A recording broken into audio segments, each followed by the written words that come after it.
आज यहाँ पानीपत में शौर्य दिवस के अवसर पर उपस्थित महाराष्ट्र के लोकप्रिय मुख्यमंत्री आदरणीय श्री देवेंद्र जी फडणवीस साहब, केंद्रीय युवा मामले एवं खेल राज्य मंत्री माननीय श्रीमती रक्षा खड़से जी, हमारे यहाँ उपस्थित भारतीय जनता पक्ष के ज्येष्ठ नेता और हमारे मार्गदर्शक आदरणीय श्री राव साहेब दानवे पाटिल जी, हरियाणा के शिक्षा मंत्री श्री महिपाल ढांडा जी, महाराष्ट्र के पणन और राष्ट्र शिष्टाचार मंत्री जय कुमार रावल जी, माननीय संसद सदस्य श्री राजा भाऊ वाजे जी एवं श्री भास्कर भगरे जी, शौर्य स्मारक ट्रस्ट के सभी पदाधिकारी,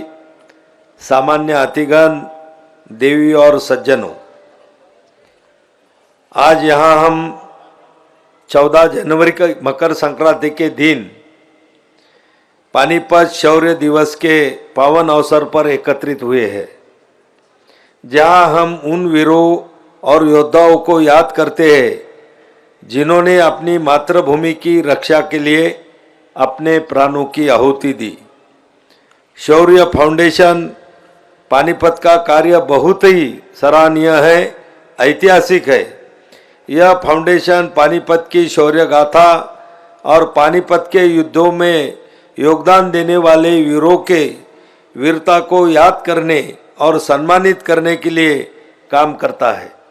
इसका उद्देश्य पानीपत के युद्धों के ऐतिहासिक महत्व को समाज के सामने लाना और उन योद्धाओं के योगदानों को सम्मानित करना है जिन्होंने अपने प्राणों की आहुति दी।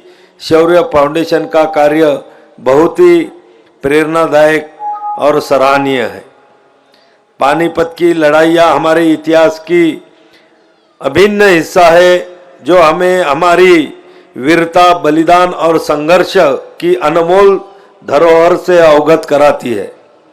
यह दिन न केवल हमारे शहीदों को श्रद्धांजलि अर्पित करने का है, बल्कि हमें यह सीखने का भी है कि किसी भी राष्ट्र की ताकत उसकी एकता, संघर्ष और संकल्प में होती है। यह दिन भारतीय इतिहास में विशेष महत्व रखता है, क्योंकि आज ही के दिन पानीपत की तीसरी लड़ाई 14 जनवरी 1761 में भारतीय राजनीति, सामरिक और सांस्कृतिक धारा को इसने पूरी तरह बदल दिया था। पानीपत की तीसरी लड़ाई, जो मराठों और अफगान आक्रमणकारी अहमद शाह अब्दाली के बीच लड़ी गई थी, भारतीय इतिहास में एक महत्वपूर्ण मोड़ साबित हुई। यह लड़ाई सिर्फ एक सैन्य का संघर्ष नहीं था, बल्कि इसने हमारे इतिहास के अगणित पहलुओं को भी उजागर किया था। यह लड़ाई केवल सैन्य दृष्टि से ही नहीं, बल्कि सामरिक रणनीति, नेतृत्व और संगठन के दृष्टि से भी महत्वपूर्ण थी।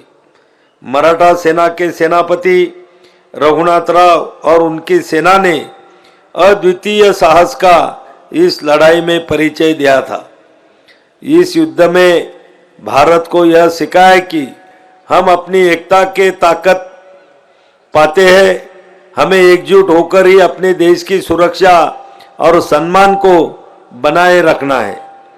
हमारे हिंदू हृदय सम्राट बाला साहेब ठाकरे, जो एक महान नेता, समाज सेवी और शिवसेना के संस्थापक थे, पानीपत की लड़ाई को भारतीय इतिहास की एक न सिर्फ महत्वपूर्ण घटनाओं के रूप में देखते थे, बल्कि एक जीवनदायिनी शिक्षा के रूप में भी उन्होंने देखा है। उनका संदेश था कि हमें अपने देश और समाज के लिए अपने कर्तव्य और जिम्मेदारियों को समझना होगा और उन्हें निभाना होगा।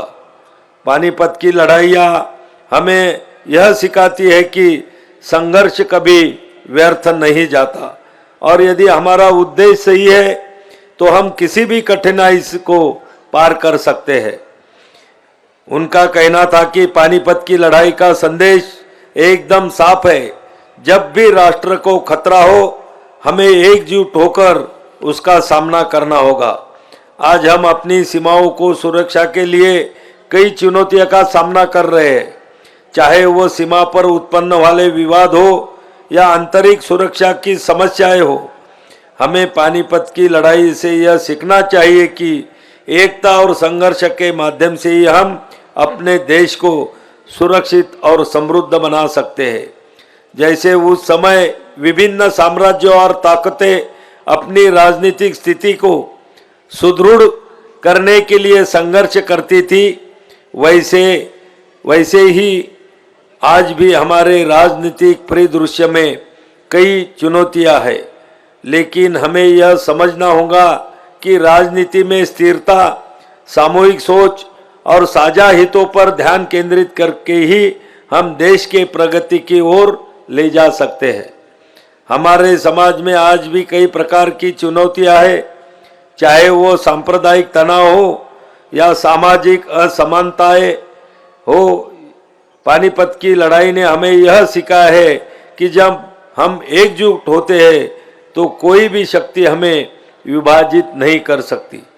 भारत को एक समृद्ध और प्रगति के रास्ते पर ले जाने के लिए हमें न केवल राजनीति और सुरक्षा की दिशा में सुधार करना होगा, बल्कि हमें अपने समाज की सोच और दृष्टिकोण में भी बदलाव लाना होगा। हमें अपनी शिक्षा, स्वास्थ्य, रोजगार और सामाजिक न्याय की ओर भी ध्यान केंद्रित करना होगा। राष्ट्रहित में एकजुट होकर कार्य करना होगा।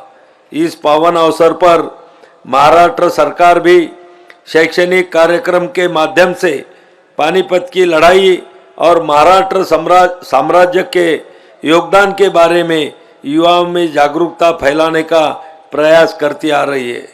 स्कूल और कॉलेज में विशेष कार्यक्रम आयोजित किए जाते हैं, जिनमें छात्रों को मराठा इतिहास के बारे में भी पढ़ाया और सिखाया जाता है। महाराष्ट्र सरकार द्वारा पानीपत की लड़ाई में भाग लेने वाले वीर मराठा सेनानियों को श्रद्धांजलि अर्पित की जाती है। महाराष्ट्र सरकार ने पानीपत युद्ध के शहीदों के स्मारकों और उनके योगदान को याद रखने के लिए कुछ स्थानों पर स्मारक भी स्थापित किए हुए। आज हम पानीपत शौर्य दिवस पर उन वीरों को श्रद्धांजलि अर्पित करते हैं, जिन्होंने अपने प्राणों की आहुति देकर हमें एक मजबूत और समृद्ध राष्ट्र का सपना दिखाया। उनके शौर्य और बलिदान के कारण ही हम आज स्वतंत्र हैं।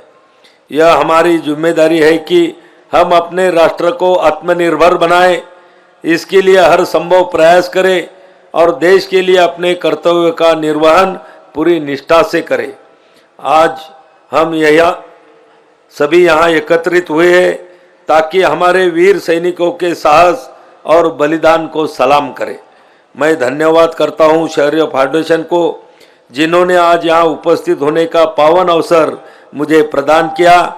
इसके साथ ही मैं मेरे 2 शब्द खत्म करता हूँ। जय महाराष्ट्र, जय हिंद, जय भारत। एबीपी माझा, उघडा डोळे बघा नीट।